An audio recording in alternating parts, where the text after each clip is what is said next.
விடியற் காலமான போது சகல பிரதான ஆசாரியரும் ஜனத்தின் மூப்பரும் இயேசுவை கொலை செய்யும்படி அவருக்கு விரோதமாக ஆலோசனை பண்ணி அவரை கட்டி கொண்டு போய் தேசாதிபதியாகிய பொந்தி பிலாத்துவினிடத்தில் ஒப்பு கொடுத்தார்கள். அப்பொழுது அவரை காட்டி கொடுத்த யூதாஸ் அவர் மரணாக்கினைக்குள்ளாக தீர்க்கப்பட்டதை கண்டு மனஸ்தாபப்பட்டு அந்த 30 வெள்ளி காசை பிரதான ஆசாரியரிடத்திற்கும் மூப்பரிடத்திற்கும் திரும்ப கொண்டு வந்து, குற்றமில்லாத இரத்தத்தை நான் காட்டி கொடுத்ததினால் பாவம் செய்தேன் என்றான். அதற்கு அவர்கள், எங்களுக்கென்ன, அது உன்பாடு என்றார்கள். அப்பொழுது அவன் அந்த வெள்ளிக்காசை தேவாலயத்தில் எரிந்துவிட்டு புறப்பட்டு போய் 4 கொண்டு செத்தான். கர்த்தருக்கு மகிமை உண்டாகட்டும். இந்த இடத்துல நாம் யூதாஸ் காரியத்தை குறித்து நம்ம பார்க்கிறோம். இதே 26ஆம் அதிகாரம் கடைசி வசனத்தையும் நீங்க பார்த்தீங்கன்னு சொன்னா, ஆண்டவராகிய இயேசு கிறிஸ்துவை மறுதலித்த பேதுருவை குறித்து கடைசி வசனத்தில் எழுதப்பட்டிருக்கோம். இங்கு இயேசு கிறிஸ்துவை காட்டி கொடுத்த யூதாசை குறித்து இங்கே எழுதப்பட்டிருக்கிறது. ஒரு பக்கத்துல ஒருத்தர் இயேசுவை காட்டி கொடுக்கிறான் காசுக்கு, இன்னொரு பக்கத்துல மற்றொருவர் இயேசு யாருன்னே தெரியாது அப்படின்னு மறுதலிக்கிறார். 2 பேர். இதுல இன்றைக்கு இயேசுவை காட்டி கொடுத்த யூதாசை நாம் பார்க்கிறோம். ஒரு 33 வெள்ளி காசுக்காக அவன் ஆசைப்பட்டு இயேசுவை காண்பித்து கொடுக்கிறான்.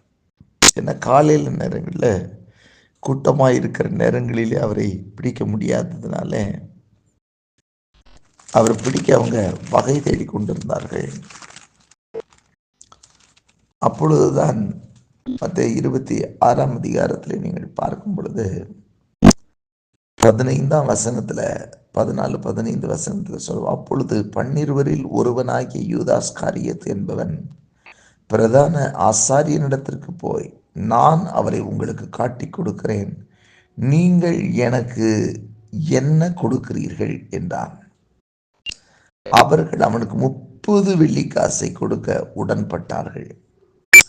அது முதல் அவன் அவரை காட்டி கொடுப்பதற்கு சமயம் பார்த்து கொண்டிருந்தான்.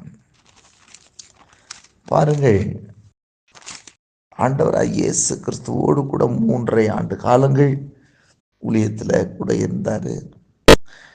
பாருங்க, ஒரு முக்கியமான பொறுப்பை ஆண்டவர் அவனுடைய கரத்திலே ஆண்டவர் கொடுத்திருக்கிறார். அவனுடைய கரத்தில் பார்த்தீங்கன்னு சொன்னா பணப்பையை அவன் கையில் வைத்திருந்தான் என்று சொல்லி வசனம் சொல்லுகிறது. அப்படின்னா எல்லா கணக்குகள், எல்லா செலவுகள் எல்லாம் பார்க்குற காரியங்களை அவன் தான் பார்த்து கொண்டிருக்கிறான். இப்பொழுது அப்படிப்பட்டவனுக்கு ஒரு 30 வெள்ளி காசுக்காக ஆசைப்பட்டு ஆண்டவரை காட்டி கொடுக்க அவன் துணிந்தான். இயேசுவை பிடிக்கிறதுக்கு பிரதான ஆசாரியர் அவங்க கூட்டம்லாம் தேடிக்கொண்டு இருக்கிற போது, நான் உங்களுக்கு காண்பித்து கொடுக்கிறேன் என்று சொல்லி கூட்டமில்லாத நேரத்தில் அவரை தனித்திருக்கும் பொழுது அவரை பிடிக்க அவர்கள் கேட்ட, அவர்கள் எதிர்பார்த்திருந்த சமயத்தை சரியாய் சொல்லி கொடுக்க இவன் உடன்பட்டான். அப்படி உடன்பட்டதற்கு தான் அந்த 30 வெள்ளி காசு. அதை அந்த 30 வெள்ளி காசுக்காக, பணத்திற்காக இயேசுவை காட்டி கொடுத்ததுனால அங்கே இயேசு மரணாக்கினிக்குள்ளாக தீர்க்கப்பட்டார் என்ற உடனே அவனுக்குள் ஒரு மனஸ்தாபம் ஏற்படுகிறது. மரணாக்கினிக்குள்ளாக தீர்க்கப்பட்டதை அவன் பார்த்த உடனே மனஸ்தாபப்பட்டு அந்த 30 வெள்ளி காசை பிரதான ஆசாரியத்துக்கு மூப்பரிடத்துக்கு திரும்ப கொண்டு வருகிறான். கொண்டு வந்து குற்றமில்லாத இரத்தத்தை நான் காட்டி கொடுத்ததுனால பாவம் செய்தேன் என்று சொல்லி சொன்னான். அங்கே வந்து சொன்ன உடனே பாருங்க, அதுவரை காட்டி கொடுப்பதற்காக அங்கே பேசும்போது நல்லா பேசி அவங்க காசை கொடுத்தவங்க இப்போ அவங்க ஒன்று சொல்லிட்டாங்க, அதற்கு அவர்கள் எங்களுக்கு என்ன, அது ஒன்பாடு என்றார்கள். அது உன்னோடது. பாவம் செய்தேன்னு சொன்னா அது உன்னோடது அப்படின்னு சொல்லி அவனுடைய தலையை அதை திருப்புகிறார்கள். வேதம் பார்க்குறோம். அதுக்கப்புறம் அவன் அந்த வெள்ளி காசை, அந்த காசில் எதையும் அனுபவிக்க கூட இல்லை, அதை எரிந்து விட்டு புறப்பட்டு போய் அவன் செத்துப்போனான் என்று எழுதப்பட்டிருக்கிறது. இன்றைக்கும் கூட ஒன்றுக்கும் உதவாத இந்த காசுக்காக மாத்திரம், பணத்துக்காக மாத்திரம் ஆண்டவருக்கு பின்னாடி நம்ம போகக்கூடாது. இதில் வந்து நம்ம கற்றுக்கொள்ள வேண்டும். அதுதான். ஆகவே தான் அப்போஸ்தலர்கள் எல்லாம் இயேசுவுக்காக மரிக்கவும் துணிந்தார்கள். இன்றைய காலகட்டங்களிலே எனக்கு இந்த உலகத்தினுடைய ஆஸ்திகள், ஐஸ்வர்யங்கள் எனக்கு தரமாட்டாரா, எனக்கு நிறைவான பணம் தரமாட்டாரா அப்படி சொல்லி நாம் பணத்திற்காக மாத்திரம் மையமாக கொண்டு இயேசுவை பின்தொடர்வோமானால் அது அதிக கேடு உள்ளதாக இருக்கும்.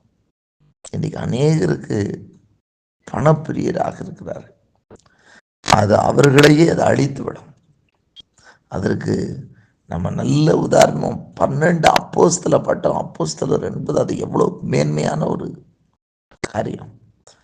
ஆனால் பாருங்கள், அவன் வெறும் 30 வெள்ளி காசுக்கு அப்போஸ்தலன் என்கிற ஒரு நிலையில அதை இழந்தான், பட்டத்தை இழந்தான். அப்புறம் அந்த 30 வெள்ளி காசுல அவன் அனுபவிக்கவும் இல்லை. அவனுக்கே அந்த பட்டத்தை எடுத்துக்கிட்டான். நான் பாவம் செய்தேன் அப்படின்னு சொல்லிட்டு தன்னை பாவியாக்கி கொண்டான். கடைசியில் நித்திய ஜீவனையும் அவன் இழந்தவனாக தற்கொலை செய்து கொண்டான். இந்த உலகத்தினுடைய ஆஸ்திகள், இந்த உலகத்தினுடைய பணம், பண ஆசை, அந்த பேராசெல்லாம் அது ஒரு முடிவு, சரியான முடிவுக்கு கொண்டு போய் விடாது. ஆகவே தான் ரட்சிப்பு என்பது ரொம்ப அவசியமானது. அந்த ரட்சிப்பை பெற்றுக் கொடுப்பதற்காகத்தான் இயேசு கிறிஸ்து இந்த உலகத்திலே நமக்காக தன் ஜீவனையே கொடுத்தார். அழிந்து போகிற இந்த உலக பணத்திற்காக இன்றைக்கும் பாருங்க, நிறைய பேர் இந்த பணத்தை மையப்படுத்தியே நிறைய காரியங்களை செய்தாங்க. பணத்தை மையப்படுத்தியே நமக்கு இந்த உலகத்தில் பணம் நம்ம கையில் இன்னைக்கு இருக்கும், நாளைக்கு போயிடும். அதே போல் பணம் எல்லா விதத்திலும் எல்லாத்துக்கும் உதவி செய்யாது. அந்த 30 வெள்ளி காசு வச்சு அவன் வாழவும் இல்லை பாருங்க. எந்த விதத்தில் அது அவனுக்கும் பிரயோஜனப்படலை. கர்த்தருக்கு மகிமை உண்டாகட்டும். இந்த நாளிலும் கூட நாமும் கூட ஒருவேளை இந்த உலகத்தின் காரியங்களுக்கு அடிமைப்பட்டு ஆண்டவரை விற்கிறவர்களாக இருந்து விடக்கூடாது. நாம் ஆண்டவரை வித்துடக்கூடாது. பணத்துக்கு ஆசைப்பட்டு இன்னைக்கு அநேகர் பணத்தை மையப்படுத்தி தான் கிட்டத்தட்ட நிறைய ஊழியங்களுமே பணத்தை மையப்படுத்தி அவர் ஒரு வியாபார பொருளாக்கி கொண்டார். ஆத்தும ரட்சிப்பு தான் நமக்கு மையம். இதில் பண வரவு வருது, இதை செஞ்சால் நமக்கு பணம் கிடைக்கும், அதை செஞ்சால் பணம் கிடைக்கும் அப்படின்ற ஒரு மனநிலையில் செஞ்சாலே யூதாசும் நம்மளும் வேறு வித்தியாசமே கிடையாது. ஆகவே நம்மிடத்தில் இருக்கிறத கொடுத்தாவது தேவ ராஜ்யத்தை கட்டலாம், அதுக்காக பயன்படலாம். அதான் சொல்கிறாரு, அநீதியான உலக பொருட்களினானே நித்தியமான வீடுகளிலே சேர்த்து கொள்ளுவார் உண்டாகும்படி அநேக சிநேகிதர்களை சம்பாதியுங்கள் அப்படின்னு சொன்னார். ஆத்துமாக்களை சம்பாதிக்க நமக்கு சொல்லி இருக்கிறாரு. இருக்கிறது எல்லாம் அதான் பவுல் சொல்றார், செலவு செய்யப்படவும் நான் இன்னும் வாஞ்சிக்கிறேன்னு சொல்லி. ஆனால் இதை வைத்துக்கொண்டு, அவருடைய நாமத்தை வைத்துக்கொண்டு நம்ம விரிவான ஆதாயத்தை தேடி நாம் இவைகளை செய்துவிடக்கூடாது. ஆகவே நாம் ஆண்டவரிடத்தில் இந்த சம்பவத்திலே நாம் கற்றுக்கொள்ள வேண்டும். நாம் அழிந்து போகிற பணத்திற்காக இயேசுவை நாம் விற்றுவிடக்கூடாது. மற்றவர்களிடத்திலே அழிந்து போகிற இழிவான பணத்திற்காக ஆண்டவரை விட்டு கொடுத்து விடவும் கூடாது. கர்த்தருக்கு மகிமை உண்டாகட்டும். ஏதோ ஒன்றை தருகிறார்கள் என்பதற்காக ஜீவனையே தந்த இயேசுவை மறுதலித்து விடக்கூடாது. இயேசுவை விட்டு பின்வாங்கி விடக்கூடாது. ஆகவே நாம் ஒரு தெளிவோடு கூட இயேசுவை பின்பற்றுவோம். அவருடைய சிலுவை எடுத்துக்கொண்டு அவருக்கு பின்பாக செல்வோம். அவர் நம்மை ஆசீர்வதிப்பார். கர்த்தருக்கு மகிமை உண்டாகட்டும். அழிந்து போகிற பணம், அது அழிவை கொடுக்கிற பணம். ஆனால் இயேசு சொன்னார், தன் ஜீவனையும் வெறுக்கிறவன், தன் ஜீவனை என் நாமத்தின் நிமித்தம் இழக்கிறவன் அதை பெற்றுக்கொள்வான் என்று சொல்லி. கர்த்தருக்கு மகிமை உண்டாகட்டும். இன்றைக்கும் கூட நாமும் கூட பணத்திற்காக இயேசுவை காட்டி கொடுத்து அந்த பணமும் பிரயோஜனமற்றதாய் ஆத்துமாவும் பறிபோனதாய் போகாதபடிக்கு இயேசுவுக்காக ஜீவனையும் கொடுக்க ஆயத்தமாயிருப்போம். கர்த்தர் நம்மை ஆசீர்வதிப்பார்.